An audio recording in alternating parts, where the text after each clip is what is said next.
Assalamualaikum warahmatullahi wabarakatuh. Jadi di sini kami akan mempresentasikan tentang sejarah Jepang dari Jomon sampai Heian, ya, yang terdiri dari Raffi Araki, Ilham Wahanadi, dan Zulfikar Saifullah. Zaman-zaman yang dibahas meliputi Jomon, Yayoi, Kofun, Asuka, Nara, dan Heian.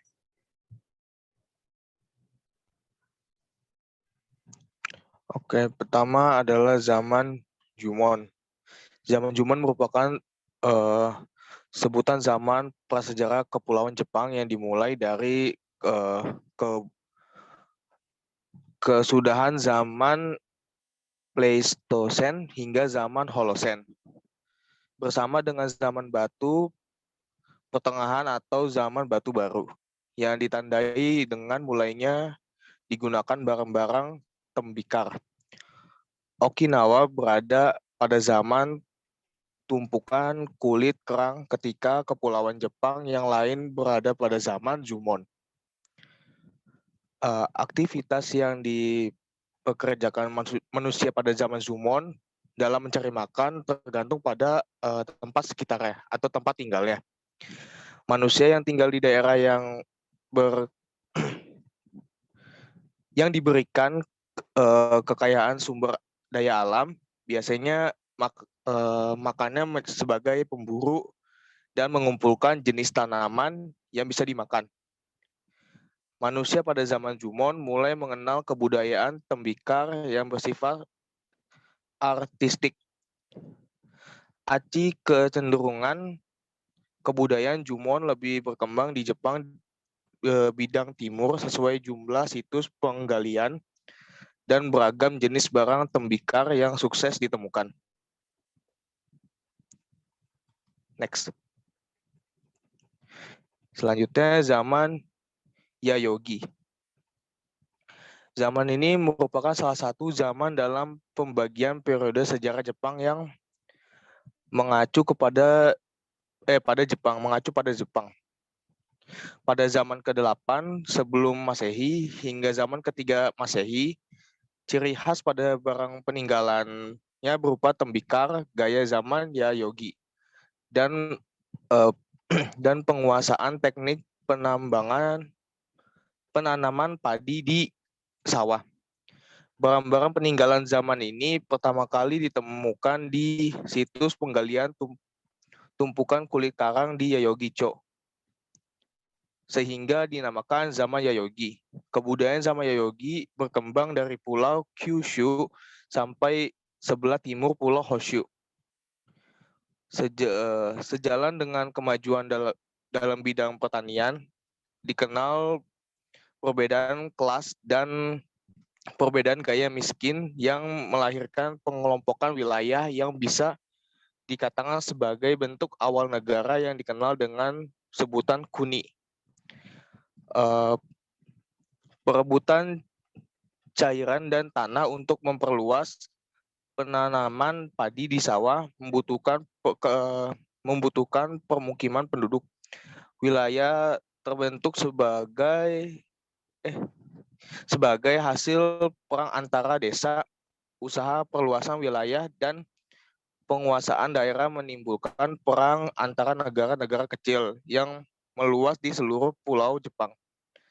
Pada waktu itu berhasil terbentuk negara-negara kecil sesuai daerah seperti Kyushu di bidang utara, Kibi, Sanin, Tikin, Tokai, dan Kanto.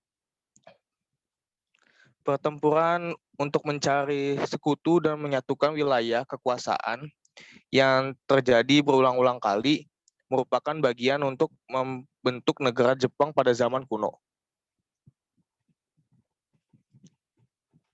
Next. Selanjutnya yaitu zaman Kofun. Zaman Kofun pada buku sejarah dulu pernah disatukan dengan zaman Asuka dan diberi nama zaman Yamato. Namun dalam buku sejarah modern, kedua zaman tersebut dipisah. Kofun merupakan makam kaisar dan bangsawan yang berbentuk tanah yang dibuat membukit dan yang menempati lokasi yang berwujud perpaduan lingkaran dan persegi empat seperti lubang kursi. Ciri khas dari zaman ini yaitu pembangunan kofun yang terus-menerus dilakukan selama 300 tahun di berbagai tempat di Jepang. Pada zaman kofun terjadi berkali-kali perang perebutan kekuasaan. Siapa yang tidak ragu membunuh orang yang menghalanginya, termasuk saudara tiri maupun saudara kandung, dialah yang akan berkuasa. Pada zaman ini, teknik irigasi untuk pengairan sawah berkembang dengan pesat. Selanjutnya, ada zaman Asuka. Zaman Asuka diambil dari nama ibu kota pada zaman itu, Asuka, yang berlokasi di prefektur Nara. Pada zaman ini, pendiri klan Fujiwara melakukan kudeta yang mengambil alih kekuasaan dari klan Soga yang saat itu mendominasi. Pemerintahan yang baru dirombak ulang sesuai dengan garis Tiongkok yang dikenal dengan sebagai reformasi Taika yang meliputi pertama, tanah dinasionalisasi, dua, pajak dibayar dalam bentuk barang bukan tenaga, tiga, peringkat sosial di kategori ulang, 4. Ujian masuk pegawai negeri diperkenalkan. 5. Undang-undang ditulis. Dan yang terakhir, kekuasaan mutlak kaisar disahkan. Next. Zaman Nara dimulai dengan pendirian ibu kota kekaisaran baru di Nara pada tahun 710. Periode Nara menandai tahap awal dari era klasik sejarah Jepang. Selama periode inilah kekuatan kekaisaran disemen dan dogma suksesi kekaisaran dari Dewi Matahari, Amaterasu, dikodifikasikan dalam Kojiki dan Nihon Shoki. Periode Nara juga ditandai dengan perkembangan dua aliran Buddhisme yang kuat, Tendai dan Shigon, yang lebih esoteris, dan naiknya Buddhisme secara umum. Era berakhir ketika Kaisar Kanmu tahun 737 sampai 806 memutuskan untuk memindahkan ibu kota tak lama setelah kematian Permaisuri Koken di tahun 718 sampai 770 dalam upaya untuk menghapus istana dari intrik dan permainan kekuasaan dari Buddhis di pendirian di Nara. Pada awalnya Kaisar Kanmu memindahkan ibu kota ke Nagaoka-kyo 15 km dari Kyoto pada tahun 784. Tetapi karena banjir terus-menerus di sungai terdekat, ibu kota dipindahkan lagi di Heian-kyo atau Kyoto juga pada tahun 794. Sebagian besar masyarakat Jepang selama periode ini adalah pertanian di alam dan berpusat di desa-desa. Sebagian besar penduduk desa mengikuti agama berdasarkan pemujaan roh-roh alam dan leluhur yang disebut kami. Selanjutnya zaman Heian. Zaman Heian merupakan salah satu periode dalam sejarah Jepang. Zaman ini mengacu pada rentang waktu 400 tahun yang dimulai pada tahun 794. Tahun ketika Kaisar Kanmu memindahkan ibu kota Jepang ke Heian-kyo, Kyoto saat ini. Selama periode ini, politik didominasi oleh keluarga bangsawan Fujiwara. Ini adalah periode dalam sejarah Jepang ketika agama Buddha, Taoisme, dan pengaruh Tionghoa lainnya berada pada puncaknya. Periode Heian juga dianggap sebagai puncak dari istana kekaisaran Jepang dan terkenal karena seni, terutama puisi dan sastranya. Meskipun rumah kekaisaran Jepang memiliki kekuatan di permukaan, kekuatan sebenarnya ada di tangan klan Fujiwara. Kekuatan aristokrat yang kuat yang telah menikah dengan keluarga kekaisaran. Banyak kaisar yang memiliki ibu dari Fujiwara, dan Heian berarti perdamaian dalam bahasa Jepang.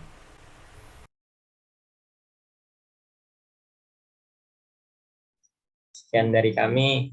Terima kasih atas perhatiannya. Assalamualaikum warahmatullahi wabarakatuh.